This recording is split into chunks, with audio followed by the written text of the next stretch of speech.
got pregnant, and I was like living in a share house in Bondi, going out with the boys and all that lot, and I was like going to be a father. Yeah. So I was like, I had to take a big look at myself, and I was like, shit. Well, I wanted to earn some extra money basically because there's another mouth to feed, right? Yes, for sure.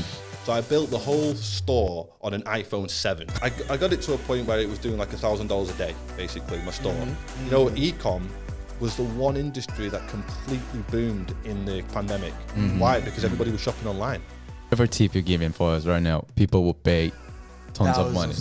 Tons of money just to have them. Just to have them. Yeah, it's getting a bit hot in here.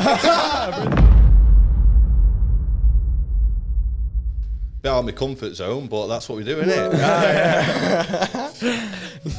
We're live. Yeah. All right. What's up, guys? SeiLá Podcast. I don't know how people say like my brand name in English.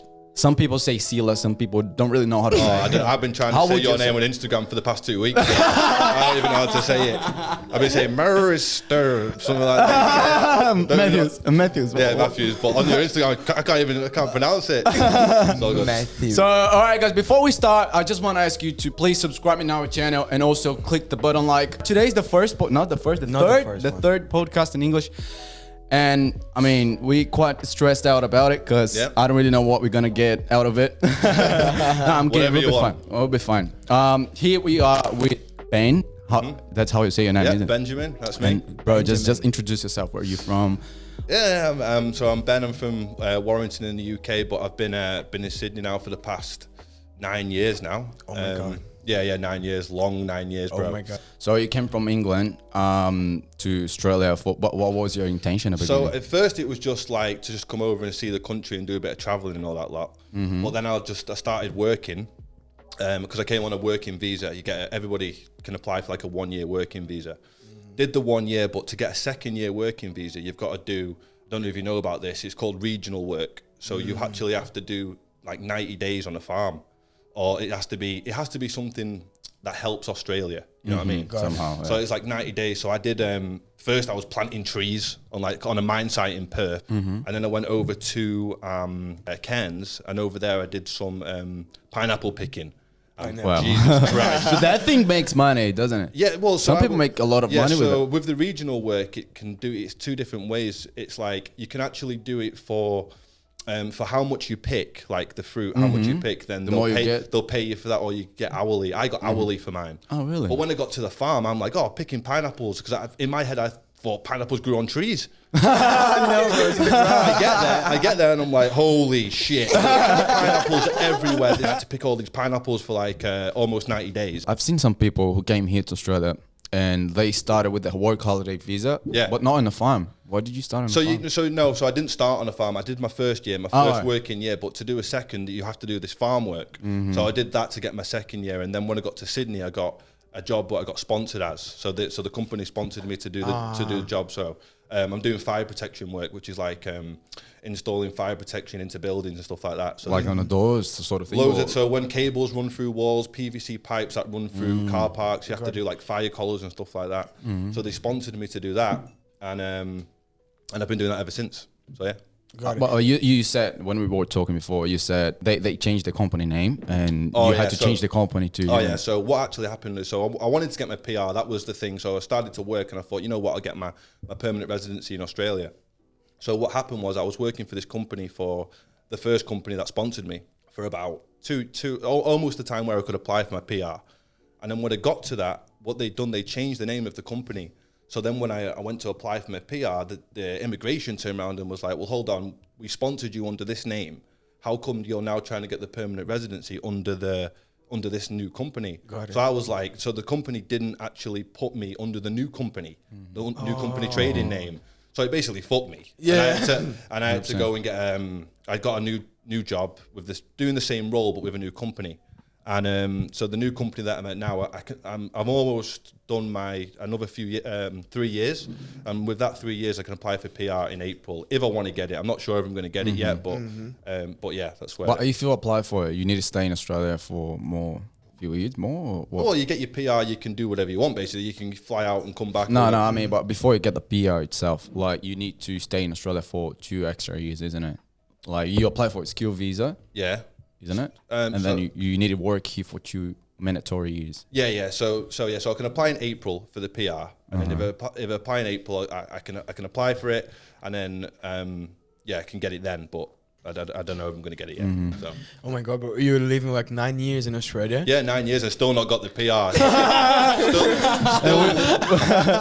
still living the backpacking life, mate. We've been here for 5 years now. Sorry, 2 years, and we're like, no, we need to have PR soon, bro. Yeah, mate, you've been here for 9 years. This setup is so good. Like it's so good. You've done well for the first 2 years. Thank you. And now, what are you doing for a living? You said you started with. Are you still working? No, I'm still doing my full-time job, but so if you want to talk about the side project that I got the side projects too. Well, to go back to the story. So basically, my girlfriend Juliana, we was dating for about a year when I was still doing this full-time job, and she got pregnant, and I was just like, Jesus Christ! Like I was living in a. And how old were you?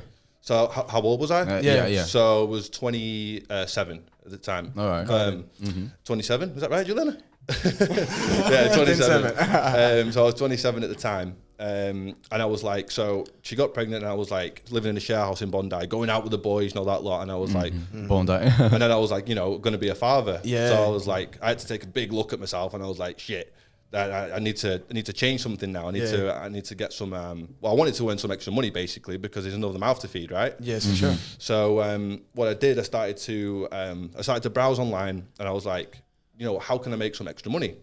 This was about 3 years ago now, so about 3 years ago, and I came across the business like dropshipping, and I thought, well, that's interesting because this is something that I can do my full-time job, and I can also do this on the side. Like it's exactly what I'm looking for. Not to keep my job that I've got that's earning me money that I need, but also have something on the side that is going to be earning this extra cash. So I was like, all right. So, and basically what dropshipping is, you set up a store or whatever, like you set up an online store and you advertise a product, but you don't actually have to touch the product. You can ship the product straight from the manufacturer to the customer. All right, so I was like, this is great. So I built a store, but I didn't even have a laptop. This is the funny thing. I didn't even have a laptop at the time. So I built the whole store on an iPhone 7. Oh so the thing was crashing every like 5 minutes, and so I remember once I'd spent like 3 hours doing this store, and I didn't even save it. So then I was like, the store, like all the information was gone. I was like, Jesus Christ, what am I doing here? But I built the store, and as you can imagine, it was on an iPhone 7. It was a complete failure. The little one or the 7 Plus? Oh, it was the little one, bro. I was literally like building up the store. But because so I was, it was it was just I just wanted to do it. So.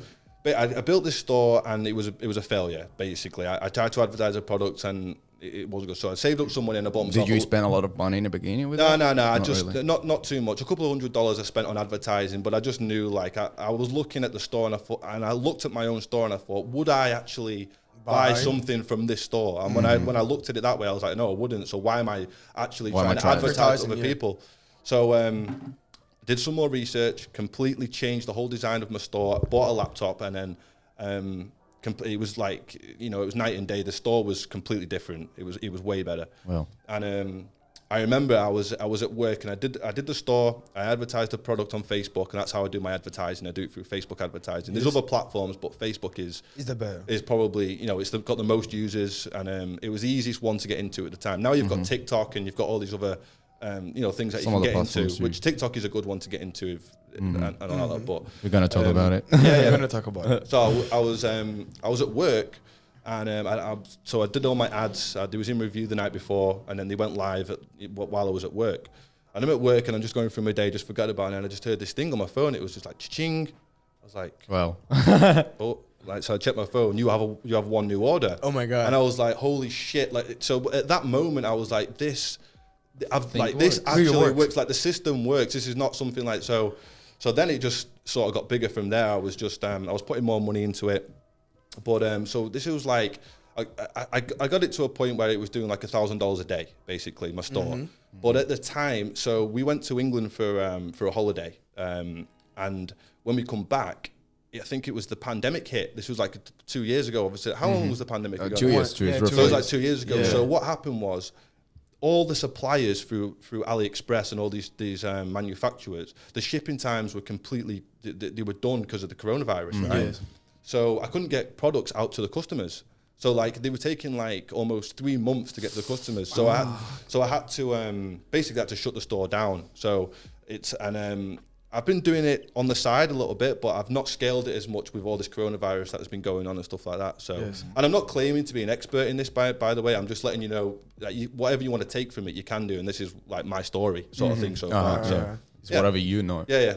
So So like basically you started with the drop shipping. You make tons of money. I would say like good money. Yeah, obviously that's not all. It's not all profit, but that's in revenue. It was doing $1,000 a day, but you've got to pay for the product, the advertising. But I learned this is the thing. So I'm not a tech whiz kid. I work in construction, bro. So this was like a whole different thing. But I was on YouTube. I was hammering like how to advertise on Facebook. I was hammering all these videos, and it took work. It took time. Yeah, no, it took a lot of. I mean, I was going to work, playing with my son Dylan. And that's another job. Like, that's another job. Yeah, that's another job. I was playing with my son Dylan, and then at night, like there was only a few hours, so I'd have to like get all this information in, like build the store, and I was doing this every day, bro. And at work, I'd have my headphones in, listening to like the YouTube, YouTube videos about it and stuff like that. So it took a lot of effort for myself to get into it. It wasn't easy like that. And you did it yourself. Yeah, I did everything myself. I didn't get any. I just learned everything online. Amazing. That's the thing, and I believe that's the way you should do it, because if I was to just get somebody to do my store, it might be earning some money, but what happens when I come across a problem or what? Do you know what I mean? Like, it makes more sense for you to do. You need to be able to manage your own store. Like, and many things happens. Like whenever you have a problem, you cannot just ask someone to solve the problem for you. This is your store. You should be able to solve your own problems. You should know how to do it. Yeah, that's right. Just fix it, man. Oh yeah, sorry. There you go. Right. Yeah, and I came across a load of problems, like because I didn't have at the start. Customer service is a massive thing in dropshipping. You have to have that. Like down to a T. Because if you don't, that's when your business is just going to collapse. And I learned that from the first store, and also in the second store, really, because I wasn't answering my emails properly, and people were getting frustrated because I'm just doing everything on my own, and these are a lot of orders. So when it gets to a certain point, you really have to hire somebody to manage some orders and stuff like that. At least. And you always have to have like the back end set up, and make sure if anybody wants to get into this space, always make sure that you have all the back end set up before you move into the front end, like the advertising and stuff like that, because your business can take a big hit from it. You know what I mean? I've learned from it. So how did you deal with? Is that all right? Is this Michael? Yeah, right? That's amazing. Yeah. How did you deal with the shipping taking more than 3 months? So like I say, I didn't. People were getting crazy. Yeah. Right? So I had some back orders, which I just.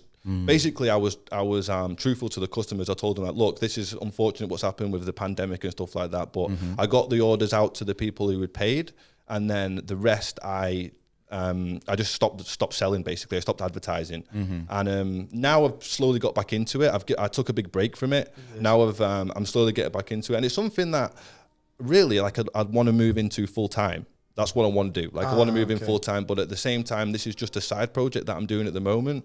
And hopefully one day maybe I'll get my own brand or something like that. Have you ever thought of stopping? Like stop selling your hours and selling your service. And then start selling your service. So teaching other people to how to do it. No, I mean like quit your current job. Well, that's the thing. I can't really do that, as you know, because that's the thing. We'll go back to I'm sponsored over here. I'm not. Yeah. So I'm in Australia, right? So and Juliana, my girlfriend's on my visa, and I've got my son.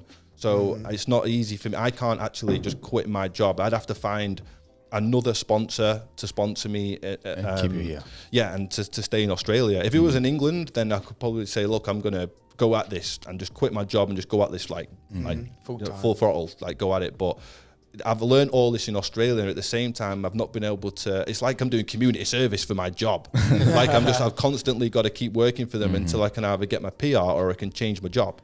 And I can't change my job until I get the PR. Do you really want to get the PR? Like, do I want to get the PR? Yeah, do really want to? It's a little bit different now because of my son Dylan. So we went back to England for a holiday, and he was playing with like my nieces and nephews and stuff like that. And when I went back, I was like, that was the first time I was like, you know what? This might be a place where he can grow up around his family. So it's a different. When I first got to Australia, I came here like with the boys going out, and it's, trust me, you know, back then I was like, I'm not going back to England. But now it's a little bit different when you have a family. So I'm not too sure if I'm going to get that PR yet.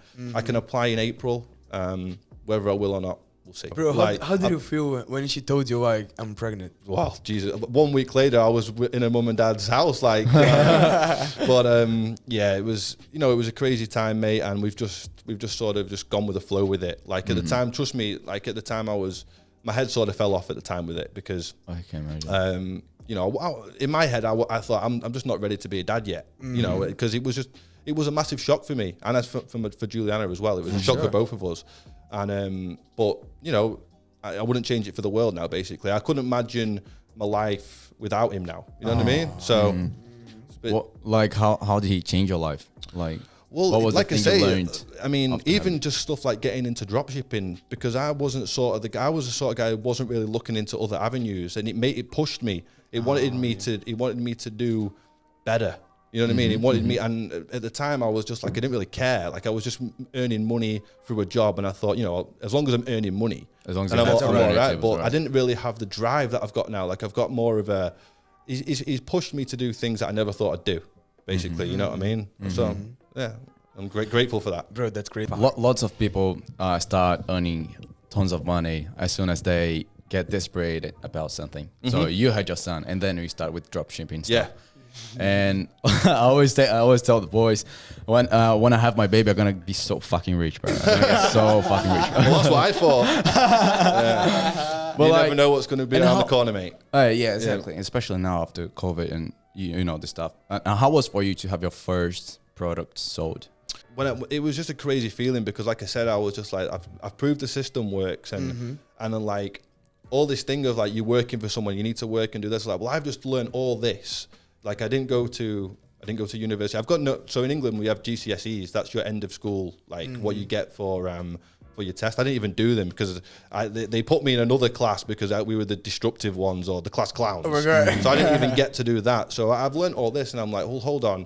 I've learned all this, and we're in a new age now. Like online selling is like. It's just crazy the amount of money you can earn in it, mate. Like it's scalable worldwide, and 100%. Like there's never been a better time to get into something like this. For your answer to your question, it felt amazing. Like selling my first product was just, it was like I've done it. You know what I mean? All the hard work that I'd been putting into it was just like, even just that one sale, even if that one sale changed everything, because I was like, I don't care if I had to put like $500 into it. At least I've proven that I've advertised the product. Somebody's come to my store. They've trusted me to buy a product. So I'm doing something right here. You know what I mean? I'm doing it. So. How long did it take to do your first sale? So my first sale, so like I say, my first store bombed. It didn't go too well. And then I think it was around about 6 months. So I built my other store, and then did some advertising, and then it started to pop off then, and it just snowballed from then. Like I managed to scale. Facebook, there's two different things. It's like, you've got the dropshipping, you've got the Facebook advertising, and you've got the building the store. And the two have got to go hand in hand, because everybody can build a store, but then you've got the Facebook advertising side, and there's two totally different things. It's like, you know what I mean? Like, you've got to have them both match each other to earn money. So I have to designs and stuff like that. That's what I mean. Like, so the Facebook ads is like a whole different animal. Like, crazy. And it's quite annoying to learn at first, but once you get the hang of it, it's like, it sort of repeats itself with each product. So when you do another product, like, you do the same strategy. And my advice is to just stick to one strategy. Don't start trying to do all these different things. If you stick to one with this, then you know that it's the product that needs to change, not your advertising. You know what I mean? Don't change too many variables. Like in your store, if you're not getting any sales, just change one thing at a time, and that one thing might be the thing that gets you a sale. Don't change a lot. You know what I mean? To see the results coming up. Why did you take 6 months, bro? Like, some people take way less than that. Some people take more. Depends. Some people take more. It was just you weren't really into it, or what? No. I was grinding, but I just it was the product was the problem. So I was none of the products that I was testing and working, and that was my first problem. What I was doing, the products that I was selling, I was looking for something, and I thought, you know what, that product looks cool. I'd buy that. But what I wasn't thinking was how much value will this product give to somebody? And that's the main thing you've got to look at. It's not anybody can buy something cool, right? You can go to down the shop and go get something that you want. But if it solves a problem or makes your life easier, if it gives someone value, then I started looking into that. So at first I was selling all the products that didn't make no sense. And then I started to go like, all right, solve somebody's problem, give value. And then that's when I started to earn some money, basically. And you stick with the first product? You still with it? The product, selling it? No, I'm selling a different product now. But like I say, I've only just started it back up again now. So I'm selling a different product now, which is in the health space. It's in the same niche, but this is a totally different product, yeah. And you stick with the health products now? Well, my store is in the health niche, so that's another thing if you want to talk about that. So there's like a few different ways you can do drop shipping. You can do like a one product store where that would be everything is based on that one product, which is easy, but then you've developed a whole website based on that one product. So then you're sort of putting all your eggs in one basket, and then you have to change the whole website just to fit another product. Got it. There's another way where you can do a niche store, which is what I've got, which is in one niche, the health niche, and then by that you can test a lot of different products within that one website.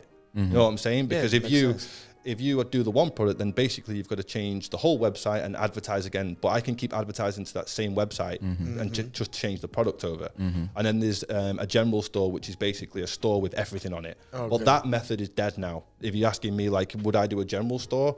You could probably make it work, but it's not like dropshipping is getting more General store, I mean, like what? General store is where you just throw loads of products on a store, give your store like a name. Health products, it can clothes, everything on the store. It can be anything, which is also good in a way, because when you test a product doing that, you can test any product and find a winner easily. You're not stuck to a niche. Yes. But it's also, a lot of people, when they come to a store like that, they're like, well, why is he selling toothbrushes with bloody cloves?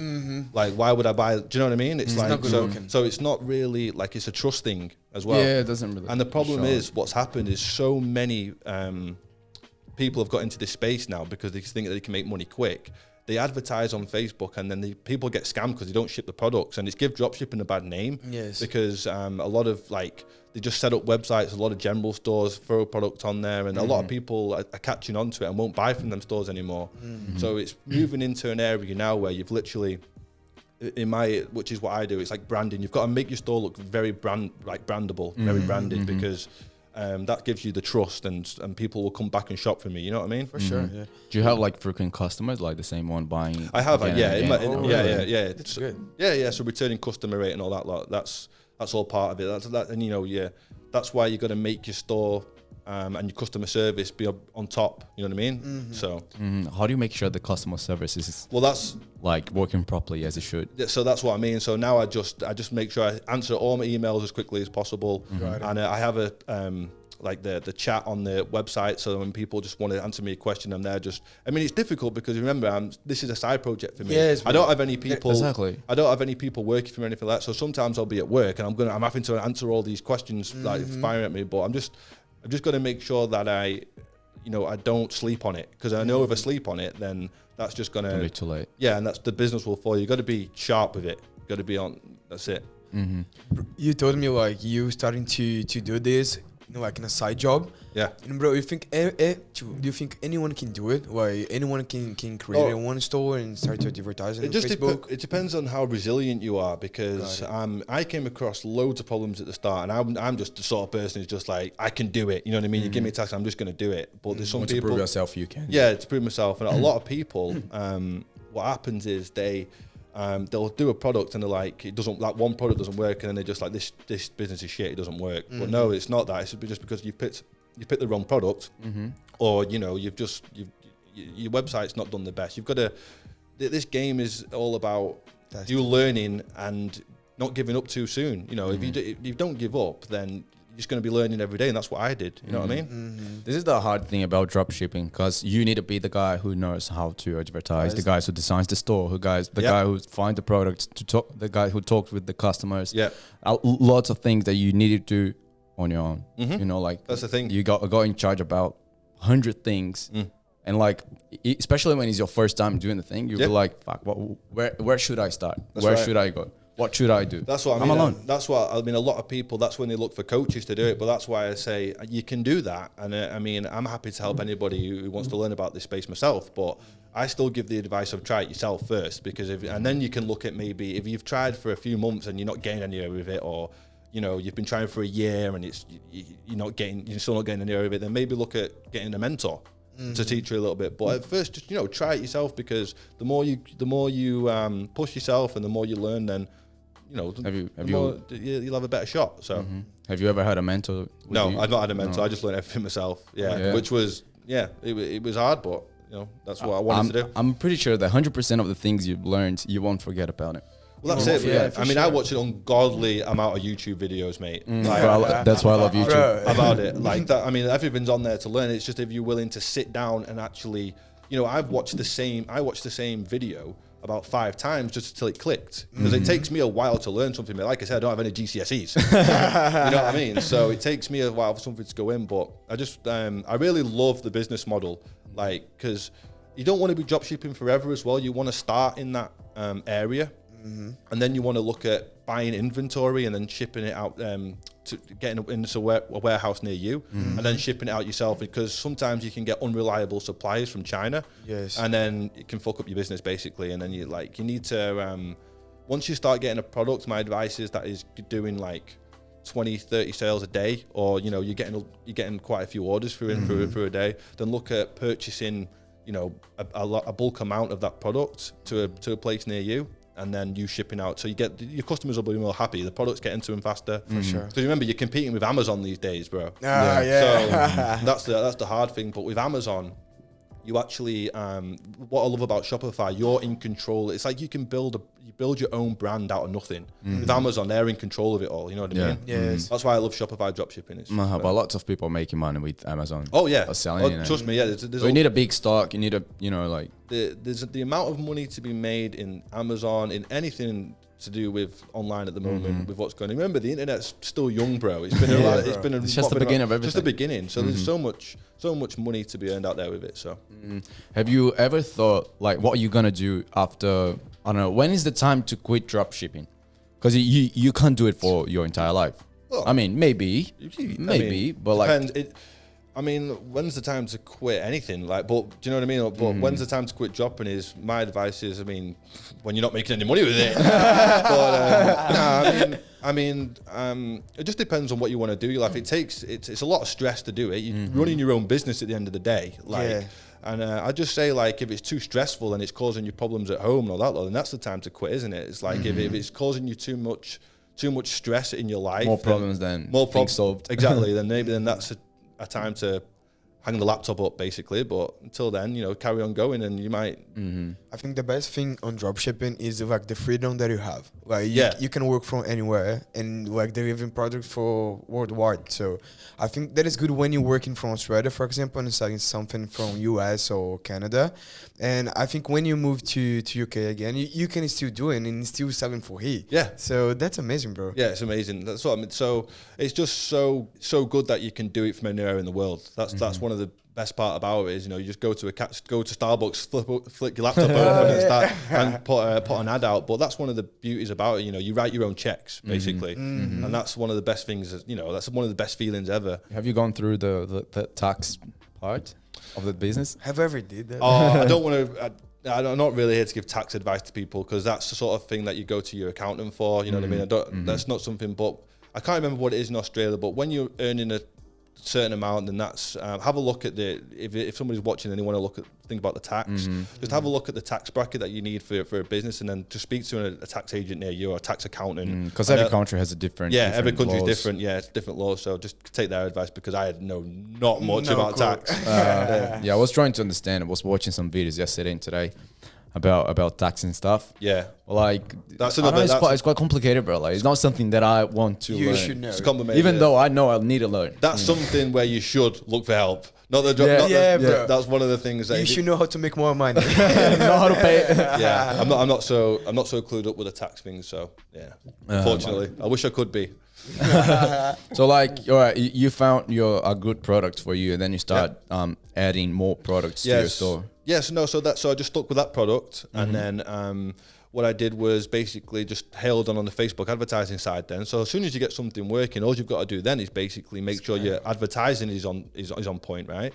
So I just started, I don't know if you know too much about Facebook advertising, but I started with ABO, which is where you can control how much money you put per ad set. So I was doing like $10 per ad set. And in that ad set, there would be a something that somebody would be into, like if I was selling a health product, it'd be like, you can pick shoulder for somebody who likes someone's shoulder or neck, and Facebook will find people who have that interest. And then I moved into, it's called CBO, which is called campaign budget optimization. So the ad sets that were working the best, I would throw them into a CBO, and then I would just basically raise the budget on that CBO. Could you raise the budget with the CBO thing? So you raise the so what the CBO does, it does everything from the campaign level, not the ad set. So you put like you can do like $100 CBO, $500 CBO, $1,000 CBO, and Facebook will put the budget to the best performing ad sets in that campaign and basically optimize it for you. So all I was doing was either I was duplicating the CBOs, or I was just raising the budget of the CBO, and either one was working for me. Like, so if the CBO was on $100 a day and was profitable, I would raise it by 20-30% the day after until it started to become break even. And if it does that, then maybe you want to lower the budget, because Facebook's weird. Like sometimes if you lower, like $10 ad sets will perform better than $100 ad sets. It's just a weird platform. Like, it's just, and then so you have to sort of find your sweet spot, basically. Yeah. Like we building up our first store, and now we are to this point that we. Oh, you didn't mention that to me. So right. Is that pretty fair? Yeah. I thought you knew. So like we still learning heaps of things. Of course, you need to learn. Yeah. But we are in the point. Have you done any advertising yet? Yeah. We've spent some money, but we haven't had any sold. I'll have a look at the laptop at the end of the podcast. Please. Sure. I want you to have a look too. But the point of everything was we trying to find a good product, a wow factor product, and we found a really wow factor product. What's your niche again? Sorry, apparel. Our niche is like clothes, house stuff. So like now we're trying to sell kitchen stuff, right? So that's what we do in the beginning. In the first product we tried was hanger. The name was like magic hanger sort of thing. It's basically saves 80% of the space in your wardrobe. Yeah, I've seen that product. I've seen it. Yeah, so we advertised it. We tried. We spent some money too, but we couldn't really have a customer after it. So basically the product is like, so if you want to do like product research, there's a couple of ways you can do it. One of the ways is which I like to do, is actually, are you on a Mac? Are you on a Mac? Yeah. On a Mac. So you can go to Google Chrome and get a Chrome extension, and go to Facebook, and the Chrome extension, I forget what it's called. I'll have to show you after the podcast. But you click it on Facebook, and what that will do, it will just show you only ads. Okay. So if you engage with those ads, like for whatever if you come across a kitchen product, and you engage with that ad and you press shop now, then in Facebook eyes, you've then turned into an engaged shopper. All right. So the more you scroll down on your Facebook, the more of these ads that you're seeing, and you can look at more and more. So you look at the engagement, you look at how many likes it's had. What I like to do is look at most recent. So like, I'll see your product and I'll see your most recent. If I see a lot of people that are saying, wow, this product's amazing, wow, I wish I had that, then that's something that I'll look at testing. If I see something where it's like, this product I've ordered this product, it's shit quality or whatever, then obviously something not to look at. You can also, there's some like paid services out there where you can actually pay to look at, they'll show you advertisements that are the best performing on Facebook as well. There's a lot of different ways of doing it, but that's one of the easiest ways, and one of the free ways is just go scroll through your Facebook and Instagram feed, and you'll the products are there right in front of you. The products there, you'll be surprised what you'll come across. I've heard many people complaining about AliExpress. That's you know, like to find products. They know the best. Yeah, AliExpress is not the best website to find your own products. Yeah. Where else would you suggest to? Not even the products, but suppliers too. So obviously AliExpress is the main one that everybody knows basically, and it's the easiest one to do as well. Really, like it's just so you just get in there, order it, and they'll ship it to the customer. But there's apps in Shopify, like when you go into your Shopify dashboard, go into your apps. There's one called CJ Dropshipping, which is the one I'm using at the moment. CJ Dropshipping. It's basically another AliExpress, but way better shipping times, man. They have their own shipping lines. They have their own. They have like CJ Packet, which gets the product to the customer a lot sooner. Like 12 days, and they're a lot more reliable as well. So they have like 24/7 like chat. So like they'll tell you how much stock there is and stuff like that. So it's just a way better platform to use to getting the products. Better than AliExpress. Yeah. But the only thing with it is that there's not as much variety of products on there. So what will happen? But what you can do is you reach out to them and you say, I'm looking for this product. Could you please source it for me? And then within like 2 days, they'll probably get back to you and say, yeah, no problem. We found the product and this is the price for it. So the suppliers are more reliable than AliExpress in the CJ thing. Yeah, I think so. Yeah, from my experience, because with AliExpress, like sometimes the customer hasn't got the product, or like it's just been a bit of a ball ache, basically.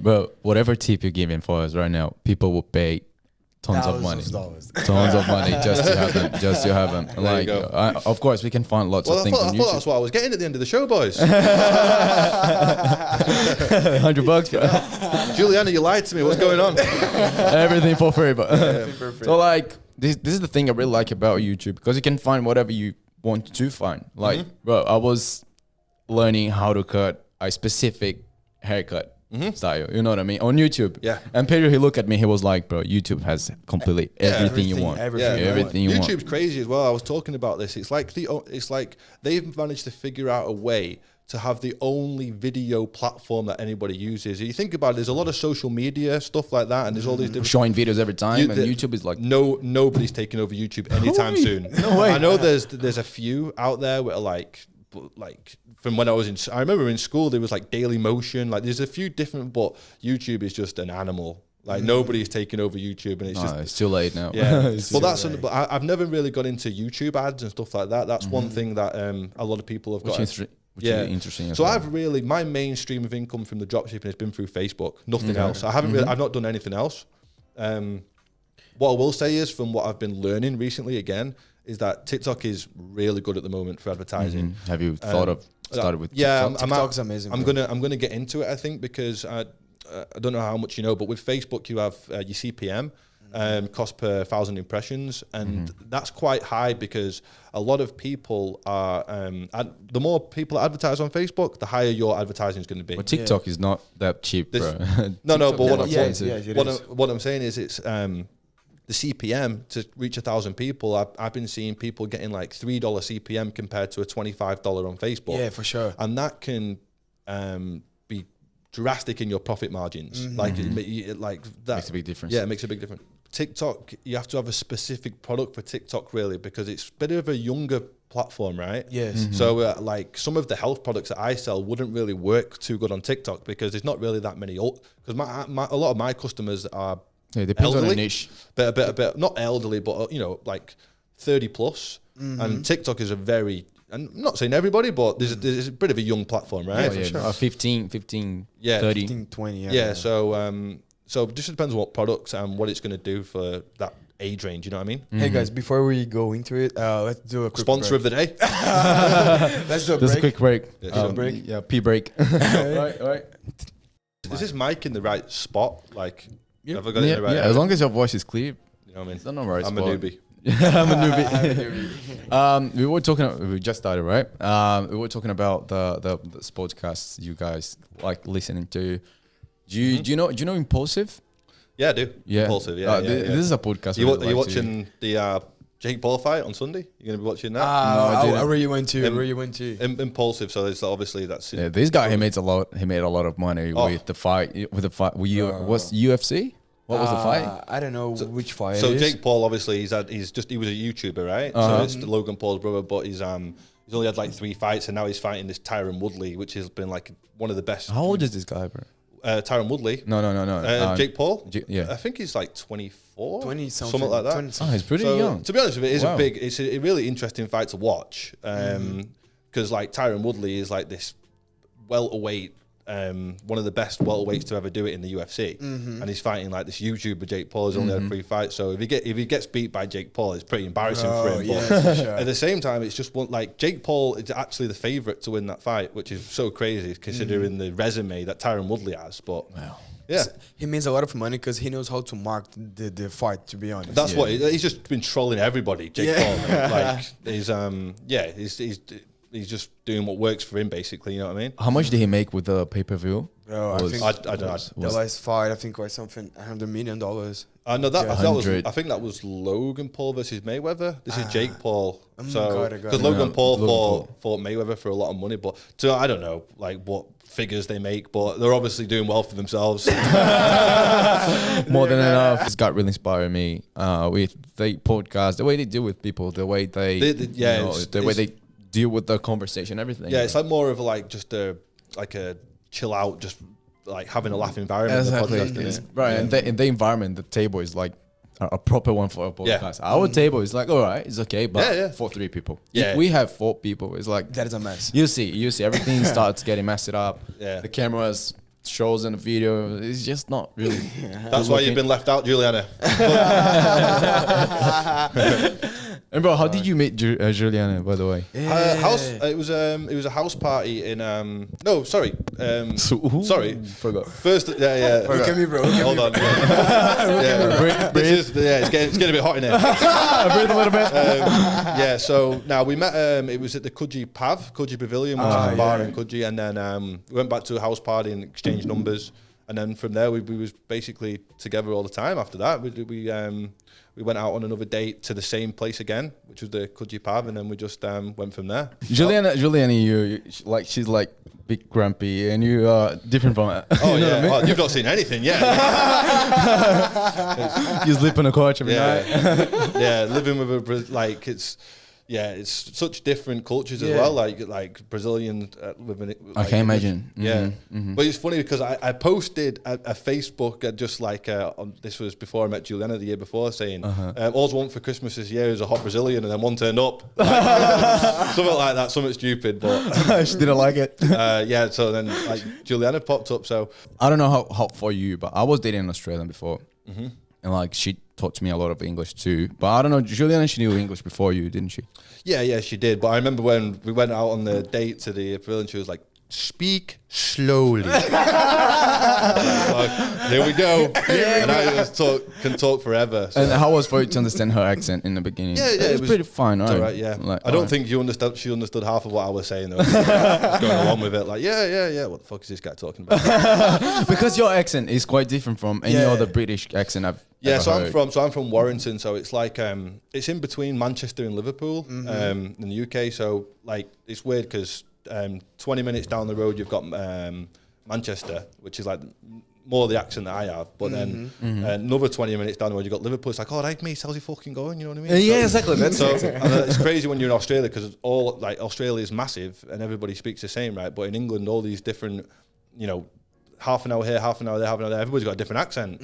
So it's pretty mad when you think about it. But a lot of things, it's weird. Everybody thinks I'm from all these different places. They never get England until they start speaking. So what are you guys doing when you go to England? Because you guys are planning. To go to England, so we're planning to go to the UK. So it was it's just more for Dylan, like I say, my son. So wanting to be around my family and stuff. And then it's for you as well. If we do go back, just look at everyone. Yeah, and look at just like buying a house basically in the next few years. So and just get settled down, sort of thing. So do you think it's better to him like grow in England than in Australia? It's just because like the family side of it, you know what I mean? Like because like it's just really me, Juliana, and Dylan, my son. There's no family around, so we sort of look at it sometimes and we're like, it's a bit hard because it'd be nice for him to play with all my nieces and my nephews and all that lot. And sometimes I think even though this country is amazing, you only get one family. You know what I mean? So that's the way I look at it. So, but you still have your family over, right? Like you have your family in Australia. No, I don't have any family in Australia. No. Juliana. Oh, of course, yeah. Sorry, I have Juliana's family, which has been a massive help to us, obviously, being over here. But my family are all in England. My mum's been over to come and visit my son, and me, my son. But yeah, so my family's all in England. There's in Australia. About the culture in England, in Australia, did you feel like a huge difference? Like, not really. I think it's like we settle in quite easily. I don't know what because obviously totally different language and stuff for you guys. For us, it's sort of easier to settle into. It's just getting in touch with the weather and stuff like that. You know what I mean? Like different lifestyle. But in terms of like the lifestyle, it's just a way better lifestyle over like the beaches and all that. And all that better than UK. Well, that's just because that's more of like you could say an indoor lifestyle. Like they have better nightlife, I'd say in England. Going out on a night out is better and stuff like that. But in Australia, they have the day life is just feels so chilled. You know what I mean? Like especially now because of COVID. Australia, we thought that we got away with it, didn't we, for a while, and then now everybody's sort of recovering, and we're getting the thick of it now, aren't we? So it's been hard. That's what I was saying. It must be hard for some businesses because they opened back up thinking, "Oh, we're sweet now." You know, we've sort of got over the hardest part of it, and then boom. Well, so it's even worse probably for some businesses because they 100%. Probably had to shut for a little bit, and then they've come back thinking, putting all the money back into the business, and then that's why I'll go back to the dropshipping stuff. You know, e-com was the one industry that completely boomed in the pandemic. Why? Because everybody was shopping online. Yes. Nobody wanted to go out. So everybody was, if you look at the graph, e-com was way up there. You know what I mean? It was like one of the best years to get into e-com if you had the right product. Yeah, but people still tend to buy more online than anywhere else. You know, like online? Yeah. I'm just saying it was even more now because people were just, especially like gyms were closed, so people were buying a lot of gym stuff. Like that was the thing. Like you had to sort of think out the box when you're doing the dropshipping. Like what do people need now? You know, a lot of people were starting to sell face masks and stuff like that, but that was a massive problem in Facebook eyes. A lot of shops got shut down because you can't really sell them sort of things because it's like you're quite strict. Yeah, they're strict in terms of like health advice, I guess, stuff like that. So you've got to be careful on what your approach is. You know what I mean? And how are you dealing with this? Because your products are health products, right? Yeah, but my products aren't like, I don't advertise like a face mask and say it's going to stop you from getting COVID, basically. There's a way of advertising a product. Like I have health products, but it's not. I don't go against Facebook's policies by doing that. You know what I mean? Have you ever had a problem with Facebook? I've had some ads that have been disapproved. And you just gotta. And Facebook's are weird because they don't actually tell you what's wrong with the ad. So you'll put an ad up and they'll say this didn't comply with our terms and conditions and blah blah blah. But you need to read the terms. Yeah, which is this big. And Facebook customer service is non-existent, bro. You have to literally, send them a message and you might not get a message back for like 2 weeks. Like it takes so long for them to reply to you. So you really you have to look at it and you might see something in your ad that you're like, oh, I'll change that. And then you'll post it again and then it'll get approved. And it can be weird things that you wouldn't even think of, like a body part that Facebook don't like to show on the ad, like stuff like that. Like it can be anything, even a word like that they don't like in the ad. Like because sometimes I'll talk about like a pain and people having pain. They don't want you to say like this will solve all pain. Oh. You know what I mean? You have to say it in a way like this will reduce your pain or this will, you know what I mean? Like there's certain ways of advertising. For example, we were trying to sell a knife on Facebook and we got it's approved in some part, but you need to show like there's a knife to cut like food. Yeah. So that's what I mean. Like there's certain products that you'll find hard to sell, like hard to advertise. Just in terms of like Facebook like blocking it, you know what I mean? An automated system as well. It's like it's not even a human. It's just like the machine doing all of it. So it's weird. Get the algorithm working on it. That's why we're trying to move to TikTok ads. Yeah, because the customer service is way much better. Like that's crazy. For example, I had a question and I sent them in I think in 2 or 5 hours they replied me back. Like, bro, so that's what crazy. I mean. Like I say, I haven't moved into that yet, but a lot of like the dropshipping community that I'm a part of, sort of like in these Facebook groups and stuff, a lot of people are earning some really good money with TikTok ads, and they say it's and that's one of the best platforms to get into because there's not as many advertisers at the moment and it's cheaper to get into it. Facebook can be quite expensive to advertise, you know what I mean? I think was the first advertise we did on Facebook. The advertisement wasn't running. I had to send a message for them saying my advertisement hasn't been approved. what can I do? Yeah. I don't know. It took more than 24 hours to approve my advertisement. And they can just and all of a sudden your ad account or even your Facebook profile that you advertise on can just be disabled, like for no reason. It's just sometimes that you need to like prove your business or stuff like that. Like they're just there's the machine that will just come down on anyone basically. And I know people, you do nothing wrong and then their ad account gets disabled, and then they just have to apply to Facebook and say, why has my advertisement been or my ad account gone down? And then they'll just reactivate it. It's just a machine shutting it down. What was the biggest problem you ever had with dropshipping? With dropshipping, yeah. Probably like I mentioned, touched on before, it was the customer service side, and then sometimes the product not getting out to the customer, and then like chargeback. So they would obviously I use Stripe as a payment gateway, so people can so that's just when people use the card, and then if they go to Stripe and say I didn't get my product, and like I said, that's why your customer service has to be on point. If you don't reply to an email, they'll just call their bank and they'll be like, I haven't got this product, I want my money back. And then that'll go to a chargeback on your Stripe account. But not only that, so what will happen is a certain amount on them, you'll get your Stripe deactivated because you'll look like an untrustworthy business. I haven't got to that point, like that, I've not got to that position, but I've had a couple of chargebacks before, which are a pain in the ass because then you've got to like deal with Stripe and people. So that's why I say you've just got to be upfront with your customers, like say, look, we'll try and find your package, or we'll see what's happening, or we'll give you a refund. Just refund customers. Don't like just take the money and run. Just if you refund them, then that stops all the headaches in the future. Because let's just deal with it straight away. You know what I mean? That was my mistake at first. I wasn't dealing with customer services and customer service properly, and that was just snowballing into more problems.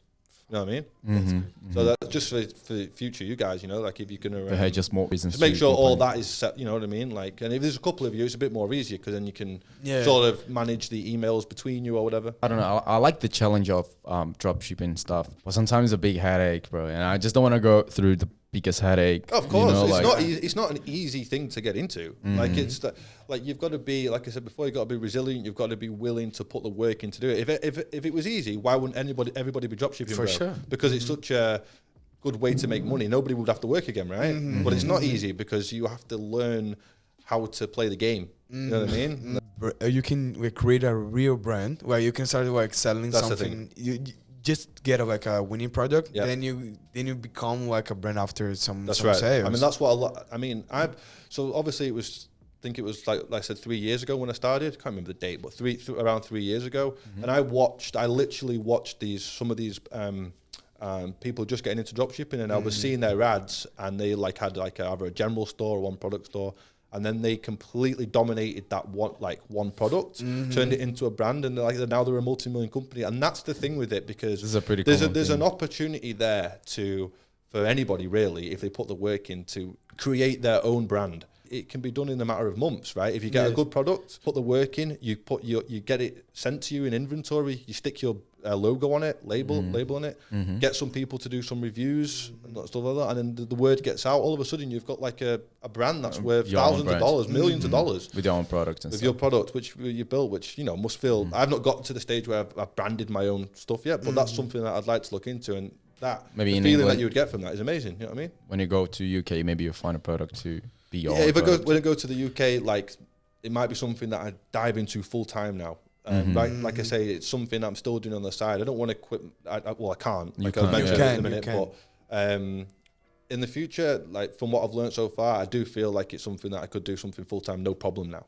So I'm just playing playing it safe at the moment, sort of thing. You know what I mean? Do you know the Udi? The Udi? Udi. Oh yeah, the hoodies. Yeah. Bro, he's massive, bro. Yeah, and he's Australian as well. Yeah, do you know Blendjet? Do you know Blendjet? Blendjet. The other one, the other mix. So it was that was a a huge dropshipping product about 2 or 3 years ago. It was a product that I actually tested that failed for me when I first started doing it. But they were the ones that they took the product. Blendjet is it's a portable smoothie maker. So you can take it to the gym and stuff, press the button, and it does your protein shakes and all that lot. That is awesome. It's great. It is great. It's a great product, but they dominated.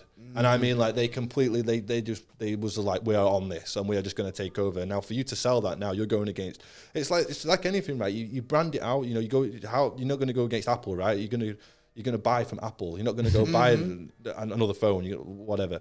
With this, you're going to go to BlendJet. They've got tons of reviews. Their Instagram is amazing. You know what you're getting. It's once again, it's that brand appeal. Like even if you was going to find it cheaper somewhere else, right? You might find it for $5 cheaper somewhere, on which I'm sure you would if you Google it. But just that feel, the customer gets of going to that store and buying from a brand. That's why people buy from brands, mate. Like that's the whole. You're getting the whole package, Sometimes people buy from Apple because it's Apple. Yeah. Like they love the brand, they love the box, they love everything, they love the experience. You know what I mean? So that's it. Fuck. I really want one day to be able to build my own store with, have my own stock, put my brand name on the products and sort of things like the Udi. That's how I say it. The Udi. Yeah. Bro, this guy, he's like genius, bro. Genius. He started from the scratch. Started selling from AliExpress, if I'm not wrong. And a lot of people start. And he dominated. Like he got the whole market for him. Like the Udi market, it's him. Bro. Yeah, I don't think I've seen another company that do that actually. Like I've seen the Udis, but like online, but that's the only one that I know of. Like so that tells you something, doesn't it? So I'm only seeing that. So obviously, he's, you know what I mean? Dominated.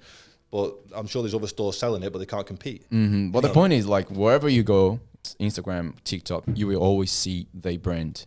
Yeah, on these platforms. Yeah, they always are advertising different stuff, different products. And bro, they always like on your eyes, bro. It's just just need to see them. That's right, because they've been able to get themselves into a position to pump the money into advertising, right? So they're getting more eyeballs on it, and that's the thing as well. Once you get it to a certain point, you can spend the money because you're going to get the return. And I see my friends buying from him. And not only that, probably the amount of money that he gets just through organically. He probably doesn't even have to do paid traffic anymore, man. Word of mouth. Where did you get this from? I got it from Bang. He's probably getting so many of them a day. Like, I don't know how well he does in summer though.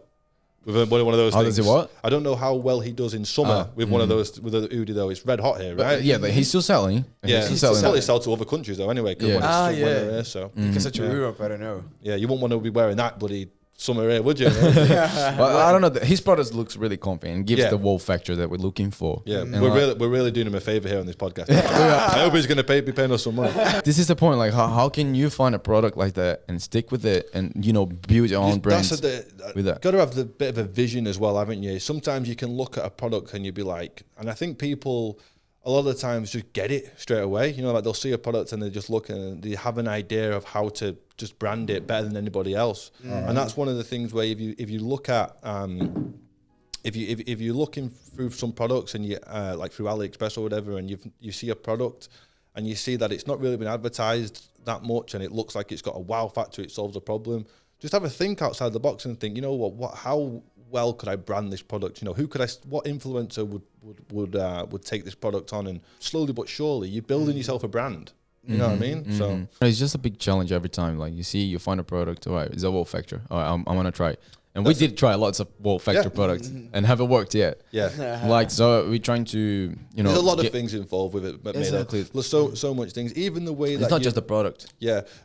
Even your ad copy, what you're writing in your ad, it's got to really resonate with the person to buy it. Sometimes the ad copy is more important than the product because you're describing what it's going to do for them. It's not just the image, you know what I mean? What will this give? This is going to, like, what value this is going to give them, you know what I mean? And that's more important sometimes than just having a look at the picture, the reading what it's going to do for them, you know what I mean? So do you pay a platform to create your own videos or you create? I've created yourself? I have reached out to a few people to do videos for me before, but I do my own as well. Oh, really?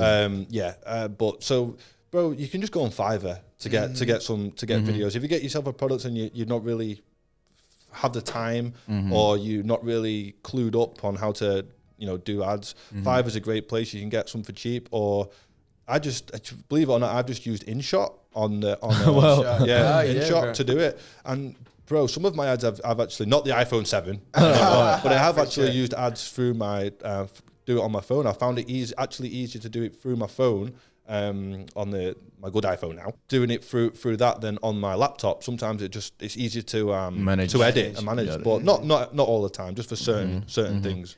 Because now we're paying but a company, business to edit our videos and send to us. Which is fine. You know what I mean? Like that's what I mean.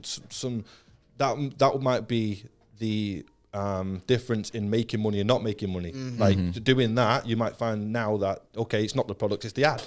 Sometimes there's lots of variables in this game. That's what I was saying. Only change one thing at a time. If you go to this guy now and he'd made this sick video ad for you and you advertise it in the right way, well, now you know it's definitely the product. It's not the advertisement, right? So now you switch up the product. Because the guy who's professional, he knows that. Exactly. He knows his shit. Well, there's a lot of professionals that say they're professional, mate, and they're not. Be careful with that.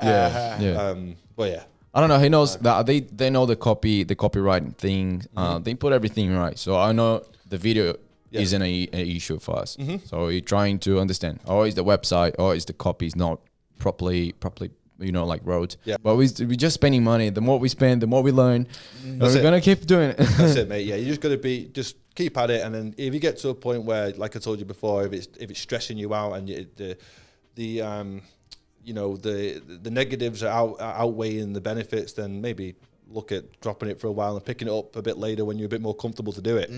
That's it. We want to do it, bro. We still want to do it because we are. Fucking hell, we are fucking. It's just a matter of time. Like, it's all about time. We just need to try a little bit more to get out with a new project. But bro, literally, it only takes one product. That's why I always say one product can change the game for you, and that's it. We can try 10, and the level one are gonna be the winner. Exactly. Bro. But no, most people aren't willing to do that. That's the thing. Most people quit after one or two products. This business doesn't work. It's shit. Well, no, it's because you're the problem, not the business. You're just not. You haven't put the work into it. I put the work in, mate. I was up at 1 o'clock in the morning, 1-2 o'clock in the morning, building my store, looking through YouTube videos, looking through products. I mean, I've put the work in to get to deserve what to get the return on investment. You know what I mean? So that's it. And it took you 6 months to sell the first. To get my first sale, to go around that. I mean, I was. Wow. I hope my story is different. I mean, I wasn't advertising like every day, but I was like, I'd be advertising the product here and there, and it wasn't working, and I'd switch up the website a little bit, switch up the product, and then eventually. How much did you spend throughout these 6 months?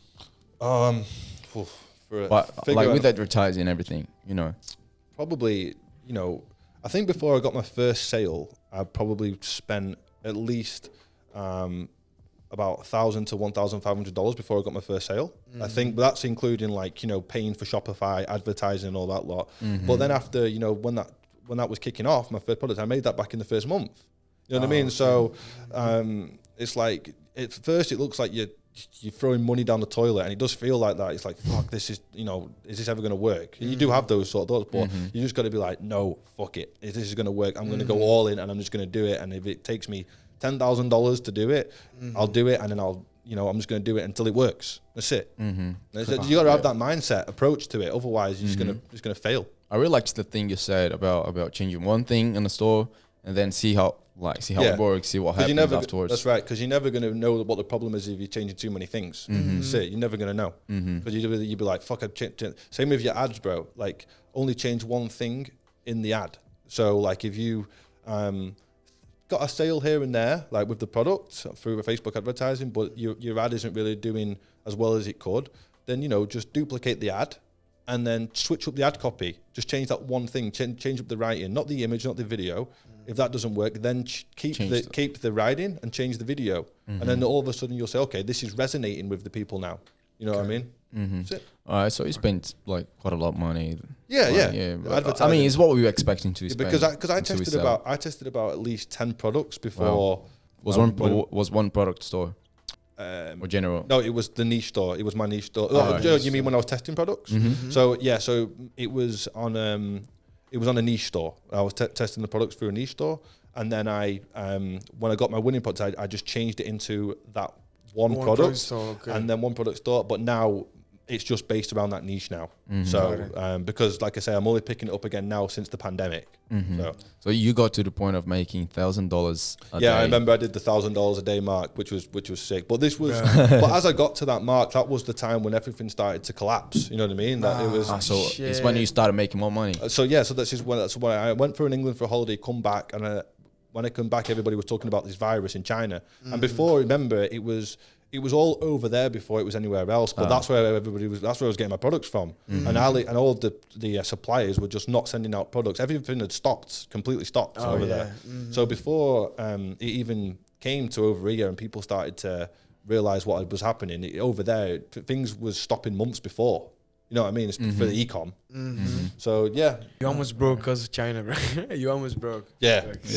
Got broken because of China. Yeah. I don't know, but like now many people are making money and they okay with the shipping, right? Now it's getting back to how things were before. I don't think it'll ever get back to things, but a lot of things have changed, even with like in terms of I think how AliExpress and deal with things now. Everything's changed now.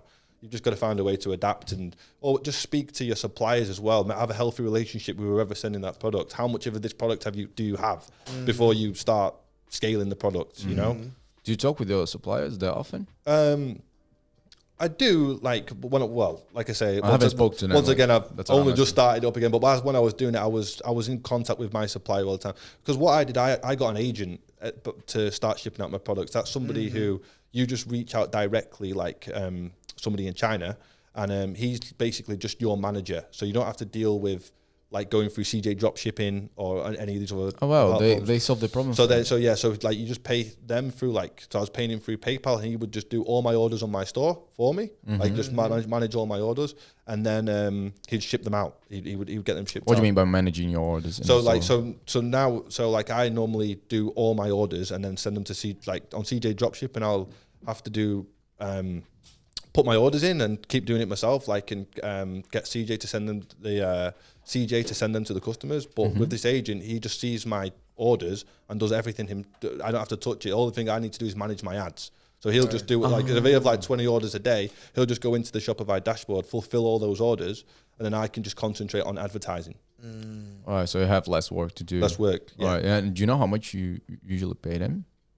Depends on the supplier, right? Yeah, so they just take a fee from the product. Sometimes you can find it cheaper than AliExpress, really, or cheaper than CJ dropshipping. But it's all you got to do your own research on which product as well. You know what I mean? Things will cost more than others. What do you think is the best niche to start? That's a hard question. I mean, the best, like I say, what I always tell people who want to get into it is one of the easiest ways is something that will solve a problem. So the health niche is a great one to get into. I think that home improvement is not so much. Well, there is a lot of solving problem products in that niche as well. But home improvement was a big one in the pandemic. People wanted because people were at home. So it's just, and also it can be something that you're into yourself, and that gives a little bit more. Gives you a bit more of an advantage against other people, because if you do it that way, then you know a bit more about that industry. I don't know, if you're into something to do with football and you know a bit more about that, then you can sell items related to that to people who are into football. It gives you just a bit of a more of an advantage. You know what I mean? So there's always a specific niche for everything. There's not. There's a specific niche, but it's not really. It's just my advice is just start. Get into it, you know what I mean? Don't think too much about what niche should I start. Just do it. Yeah, it's more about finding the product, and then once you've found the product, move into the niche in that product that's winning for you, because then you can upsell people. You know, if I'm selling them a neck massager now, then they might want something to do with something for their back, so I can upsell them something to do with their back, you know what I mean? Which is going to make my AOV go up. You know what I mean? AOV for sure. One thing I really like about it is Julian, she always talk about these things on her Instagram, which is put your personality on your business. Yeah. You know, yeah. And when you drop shipping, when you are building your store, that's what I'm trying to do. Yeah. Something that a mirror image of yourself. Exactly. Yeah. Something that makes me interested on my own stuff. Yeah. And then I can, have more guests on my website. That's it. That's what I mean. The more comfortable you are with your own store, then the easier it's going to be for customers to. He just started. Sorry. Yeah. It's his first day. Young Jamie. What's going on there, bro? What's going on? Hey, young Jamie, can you just look up that for me? For a I love Joe Rogan, man. I love Joe Rogan. He's like, well, that's why I started the 75 hard. You want to? I don't know if you want to. I completely forgot about it. Yeah. All right. So like, one of the sayings for Joe Rogan, it's like, which I love, is like he always talks about conquering your inner bitch, and everybody has like an inner bitch, right? Like always telling you to stop doing the things that will put you in places that will give you an advantage, but the hard things to do, like things like going to the gym and all that sort of stuff. So I started 75 hard, which was like 2 weeks ago now, which is 75 days. You're in a second week now. So it'll be. I started. When did I start? So it's almost 2 weeks. So it'll be 2 weeks on Monday. Okay. Monday coming. So basically, 75 days of you got to do 2 45-minute workouts. I'll be doing one after this podcast. Don't you worry. I'm not really not in here, but at home. Are you? So 2 45-minute workouts. You got to drink a gallon of water per day. Gallon of water. A gallon of water would be 5 liters. Gallon of water is 3.8 something liters. So it's almost 4 liters. Gallon of water. You got to read 10 pages of a self-improvement book per day, and stick to a diet. No cheat meals, all for 75 days consecutively. Oh my God. So the reason why I started that, I looked at it and I was like, this is something that I need in my life right now, because I sort of became, even though I was sort of a workaholic with the dropshipping and stuff, I sort of became a little bit of a bit soft, if you might say, because I would come home and I'd sort of complain to Juliana. I was like, today was shit and all that, and like, I've had a bit of a rough day at work, and I'd be a bit of a complainer, and I would stop going to the gym. I'd play with Dylan, do my stuff, and then maybe watch a bit of Netflix or whatever. And I was like, you know what, like, I used to love going to the gym. I used to go to the gym all the time when I was in England and stuff like that, and I just really wanted to get back into mindset, mind frame of doing that stuff again. And that challenge, I was like, I'm doing this. Like, and these first 2 weeks, it's been rough. It's been really hard, but best I've felt mentally in years. And what about the diet? What are you doing? Well, diet's not specific. It's not. It just says stick to a diet. So I'm just basically doing like chicken and rice and broccoli and like vegetables and stuff like that. And then sometimes at night it'll be like steak with vegetables. Like, I'm just sticking to what works for me, but just no cheat meals. So I'm sticking to my own diet. Like, just no. It'd be easy if I was to just pick a diet and stick to it, but I didn't really have any. I was just like, I'd seen it. I'm like, I'm starting 75 hard, and this is what I'm going to do. So I'm fasting every day. So fasting. I'm fasting every day. Right. So like about 14 hours. 14 Mark, between. Bet you're starving, mate. Nah, I've eaten already. But like Joâo, he started too. Yeah. But the point is, young Jamie. Jamie. The point is, like, when you start fasting, is you clean up your body inside, bro. Like, I really feel the big difference after doing it. Yeah, I feel that's less anxious, this kind of things. I'm really feeling good. Well, because I'm in construction as well. Yeah, I'm out on the road all the time, and as you can imagine, it's McDonald's everywhere. Like, so all this stuff is about all the time. It's way because I know most of the time there's no microwave on site or anything like so you can't heat up your food. So like, who wants like cold chicken and rice and broccoli? It's not the best. You know what I mean? But like, it's just something that I'm doing now, and I'm like, you know what? I've not got a microwave, but you know what? Some people around the world don't have a food. So I'm just gonna eat this cold, and it's the challenge is something that I'm not going to say I've definitely not succeeded yet. I'm only second week in, right? And anything can happen. But I love it because I go back to that saying, it was like, conquer your inner bitch from Joe Rogan. And that was the saying that, because every time I was like, I'm going to go to the gym, and there'd be that thing saying, just chill out. You don't need to go tonight. Just chill out. Just today. Or, you can get a McDonald's tonight. It's all right. It's Friday. You do tomorrow. Yeah, you train tomorrow. It's Friday. Go treat yourself to McDonald's. No, inner bitch. No. I'm not going to do that. Yeah, so that's because, like I said, I became a bit soft in myself. Like, I didn't like it. I didn't, like, I was like, once again, with the dropshipping, I took a look at myself and I was like, nah, I don't want to be this. I want to change. Like, I want to become an animal.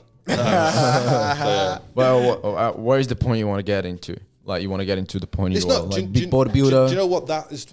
Like, the bonus side of it, actually, the reason why I got into it was more the mindset. How far can I push myself in terms of like, not giving up on when there's a McDonald's in front of me or stuff like this. Like, how far can I go? So it's more of me testing myself mentally. Whatever shape I get into is going to be like the end of it, which is going to be a bonus. But in terms of what I want, I just want to, because what I'm doing actually, I'm doing all body weight core workout.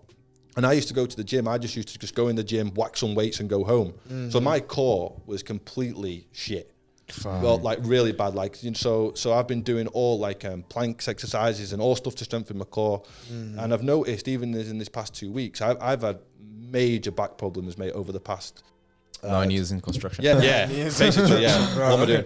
But I've had some major back problems. I've had like a herniated disc. So that gives me sciatica through my legs and like in my bum. Even now, like sat on this chair, like I can feel like a little bit of like a tweak. But this was before I started 75 hard. This was way worse because I had now I'm taking my core is doing more of the work. So like now it's like my back muscles and around here are becoming stronger from it. You know what I mean? Because my core, all the muscles around my core's taking most of the weight. Yeah. Most of the weight. So I've been doing all that, but I've realized because I've been running every morning, getting up, going for runs. I was like, Jesus Christ, I've been lifting weights all this time. Like and I'm like my inner, that my inside of me is fucked. Like I might look okay on the outside, but inside fucking hell. Dylan, my son would beat me in a run. Yeah. So, but yeah. So, I fell in love with running again as well, which is great because I used to be actually a good runner in school and stuff. And when I was in school, I used to do cross country, and I was quite a decent runner. But that all got put to the side when just started going out partying and stuff like that. You know what I mean? And now, doing this challenge, I've been running, I was like, this is put my headphones on and then I just go for running. It just clears your mind, man. Like running's great. Like I'm pretty shocked I've not done it for so long. I know what you're talking about. This when you challenge yourself is when you learn your limits. Is when you learn about yourself. Yeah. So I was bodybuilding 3 years ago. I started bodybuilding 3 years ago. I had 3 championships. I got the top 4 last week, 2019. Yeah, you're nice. So I really like this thing when you challenge yourself, and I started doing it again. So now I'm like fasting a little bit. Like I don't want to do it every day. I want at least four times a week. Yeah, that's it. So like I want to keep not running, but having a walk outside every day, training most of the days of the week, at least 5-6 times a week. Yeah, nice. So yeah, that's it. So it makes a big difference in your head, bro. Yeah. Everything changes inside. Have you realized that? That's it. Like that's what I'm saying. I bet like you just become like I felt like I was. Now I'm like everything changes mentally. Like in terms of business. In terms of everything. Do you feel more productive? Yeah. And I feel 100%. Like I've got more energy as well because like it's crazy because you think like I don't have time for this. Like, I'm doing all this now, the 75 hard. You think that you don't have time before. Well, you make your own time because now I'm making time. Like, got to even reading the book, finding time to put that in, as well as the side hustle, as well as all these different things. You just work. You don't get... Most successful people didn't get anywhere without hard work, right? So if you just look at the most, they all put the work in. You just got to put the work in. And they have the same 24 hours as you. Yeah, exactly. That's right. So that's it. Well, Ben, just glad you came. Also, thank you so much to come here. Juliana was the one who wanted me to come on here. So I really like when we make podcasts and we can have a really good content to spread to people, and I'm really proud of this project we're doing now. Yeah, and thanks so much for coming. Thanks so much for coming. Good luck with everything. I really like the setup and I wish you the best of luck. Thanks for having me. Thank you, bro. Thank you for all the tips you've gave to us. And also, if you haven't subscribed yet to our channel, please don't forget to subscribe. Click the thumbs up button. And I'll see you next week. Ben, before you finish, do you want to say anything for anyone else who's watching it? No. Just if you're doing drop shipping or doing any business, just keep at it, and you never know what's going to happen around the corner. So that's it. Yeah. Oh, pretty much it. So, all right, guys, I'll see you next week. Ben, thanks so much for coming. See you, boys. Oh, yeah. Don't leave me alone, bro. Don't leave me alone, bro. Thank you. See you then.